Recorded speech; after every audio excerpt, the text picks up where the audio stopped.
Hi, and welcome to another edition of Hobby News Daily. I'm still Danny, but I'm joined today by Morgan Jon Fox, director of the new documentary, The Hobby. How are you doing today? I'm good. Thank you so much for having me, Danny. I appreciate you allowing me to come talk about the documentary a little bit. Any chance to talk about cards to other card folks is always fun. Well, first of all, the documentary is fantastic, so thank you. Thank you. Uh, I, I got a million questions for you. First of all, what was your relationship with cards before you started the project? Yeah, I mean, I think I don't know how old you are, but I'm like a lot of other folks my age in the '90s. I started collecting, that Jose Canseco '86 Don Russ rated rookie card. Never forget finally getting that card and thinking it was going to pay for my college one day.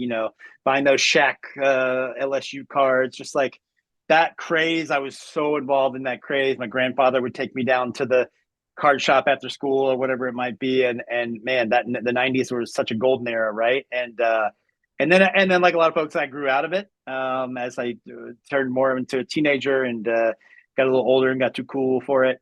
And then I would say about 2009, I got back into it. Just like was at Target one day, bought a blaster, some Panini basketball. Basketball has always been my big thing, and then like that was a casual purchase, but it led to a non-casual commitment back into the hobby. I started buying boxes left and right.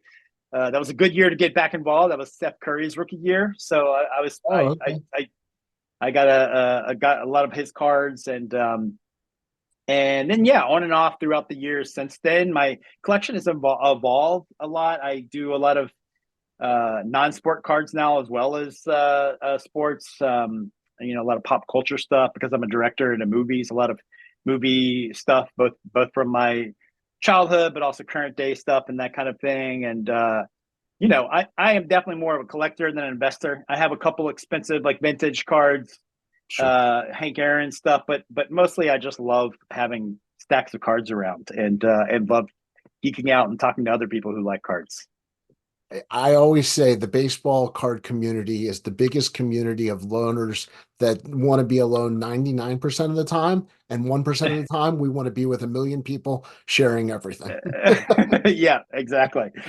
Yeah. Um, how did a project like this come together? I mean, how does it go from conception to what we have now?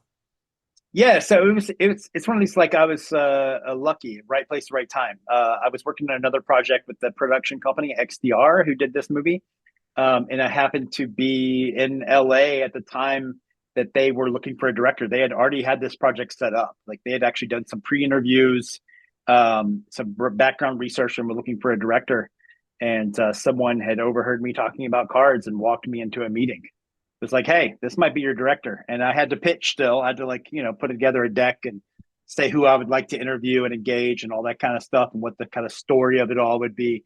But yeah, I got, definitely lucky. It's not something that I pitched to begin with. It was like already kind of ready to go. And I mean, I think after that lucky meeting that day, I mean, we were filming within like 2 weeks. So it happened real quick. So did you have to bring in like your collection and like prove, your worthiness through your cards?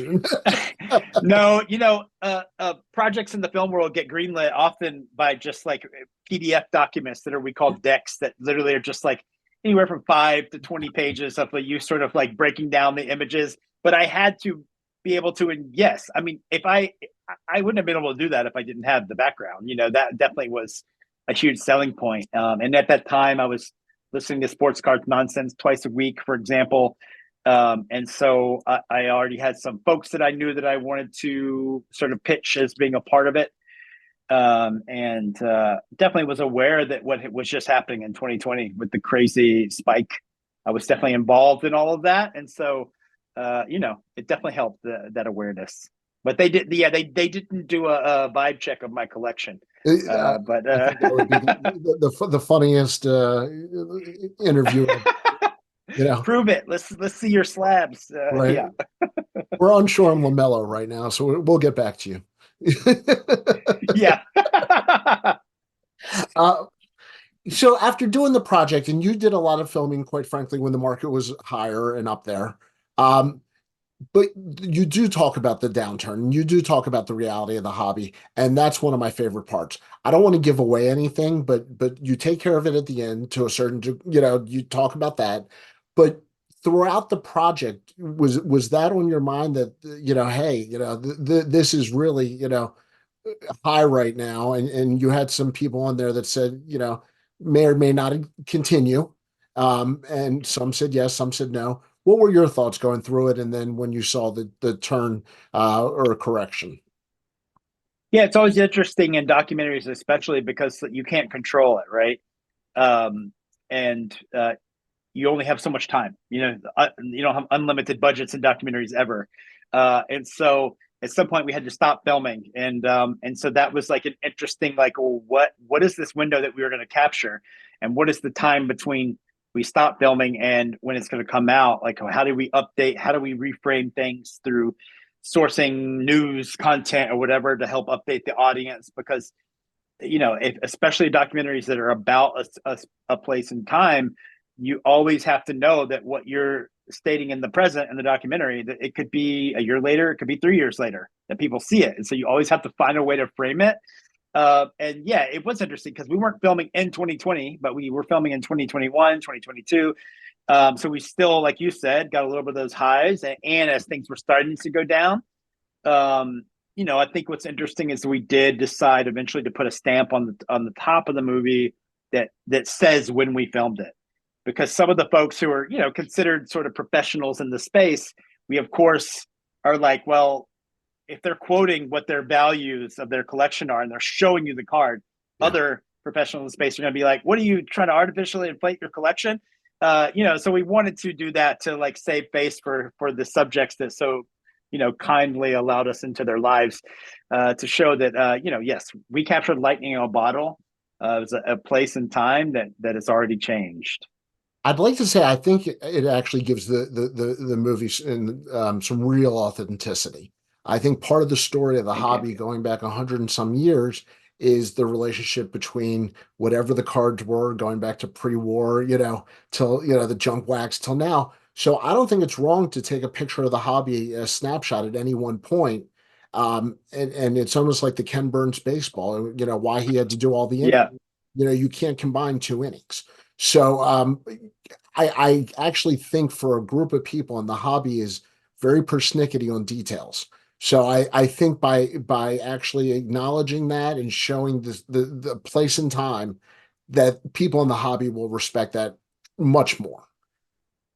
Yeah, thank you. And also what I think is interesting is that at the top of the film we show some archival footage from the 90s, 80s, maybe late 80s. Yeah, I saw you That slip your Conseco in there, by the way. Yeah. Thank you. I'm glad you caught that.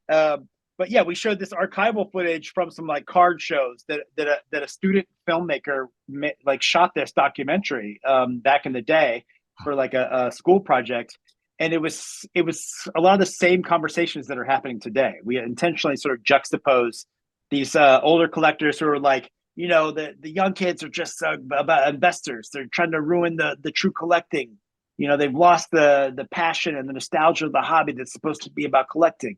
It's just like collecting rocks. You should just want to have them. And I'm like, that's exactly, as soon as I saw that, I was like, oh, we have to be able to get this footage because it's such a conversation that's happening today. And so I think that's unique. If you capture things at a place and time, but put it in perspective, those things will repeat. If you find the way to get perspective on it, it's not going to be that unique because we've been with a hobby that's been here as long as this has. This isn't the Beanie Baby craze. It's not just a fluff that comes and goes. It's been around for over 100 years, and clearly, this is not new. Yes, it was crazy during the pandemic, but there's been similar situations that obviously mirror the tensions and excitements and controversies of today. Oh, I was about to say the hobby is definitely a soap opera played out on cardboard. Um, Yes. You made I'm assuming a conscious decision to make TCG a very big part of this documentary, and the numbers bear that out. If you look at any of the grading companies, trading card games are equal or practically equal to a lot of sports, and Pokemon, I know for a fact, there's more Pokemon graded than any single sport. So to leave it out would have been, even for us sports guys, it would have been a mistake. Can you just talk about the decision to truly cover the whole hobby? Yeah, I mean, to me, it's like, look, it's funny to me in any niche that people still kind of want to push out other things that are similar enough. There's some like gatekeeping where like, oh, I collect this little piece of cardboard, but your cardboard is not the same. Your little cardboard is not the same. So don't try to, that funny business. It's like, come on, y'all. Like this, it's all little pieces of cardboard. Like, we all go to these conventions. We all do box breaks in each part of that space. There's all passion in collecting these little pieces of cardboard. So like, why not love and accept all parts of that world, right? Much better, stronger in numbers than working together. So yeah, of course I wanted to do that. And there's a lot of excitement in that world. I don't collect Pokemon. I missed that era growing up, and it's but through filming this, I was like, I bought like a handful of Pokemon cards. I was like, I saw the passion in that world, and we filmed at some collecticons where there's mostly Pokemon and very few sports. It's the opposite of most sports card shows these days. And I was like, I got into the excitement, which is kind of like anything, even like a sport you don't love. If there's one athlete that is exciting, you can kind of get behind it and suddenly care a little bit about that sport, that type of thing. And I think that to me, that's what it's about. And Super Duper Danny, who's a character in our film, that is the Pokemon sort of voice in the movie. They are such a like electric personality that I think they only make the film better. And yeah, I learned a lot about Pokemon I didn't know about, and I really enjoyed dipping into that world. Two things. First of all, Super Duper Danny is not me. That's only what I would like people to call me. Right. Yeah, right. And I guess my last question, just to wrap it up real quick, is after doing this documentary, do you believe cards are an investable asset class? I think it's interesting. I think that Paul Sullivan, who was the New York Times writer that we interviewed in the documentary, he said something very interesting in the film because we showed him. He's the one that first wrote about the PWCC 500 and comparing it to the S&P 500, which I found so fascinating, which is why we reached out to him. And clearly, over a 10-year period, the PWCC 500 had outperformed the S&P 500. Like that blew my mind. And anyone who had tell that fact to it blows their mind, right? Now, if you look at that over, as you extend that 10-year period, who knows what that looks like? But in the doc, he said, like, he looked at how crazy things had gotten in the pandemic and where that market had gone to, and he was like, any market that looks like that, the worst time to get into. Basically, he was like, would I buy cards right now if I was into this? No. Would I do it in 2 years? Yeah, maybe. Which right now is about that 2 years he was referring to, and I think. Yeah, I do think like time has shown that over decades, it is a smart investment. But I also think you should just collect what you love because at the end of the day, even if it's useless, like I have autographed Gremlins cards. Oh, I don't absolutely. will that ever be worth anything? I doubt it, but I love the Gremlins. It's like my favorite film growing up. And I so like assume I it had has to. that. I assume it stays in the Zion case after midnight.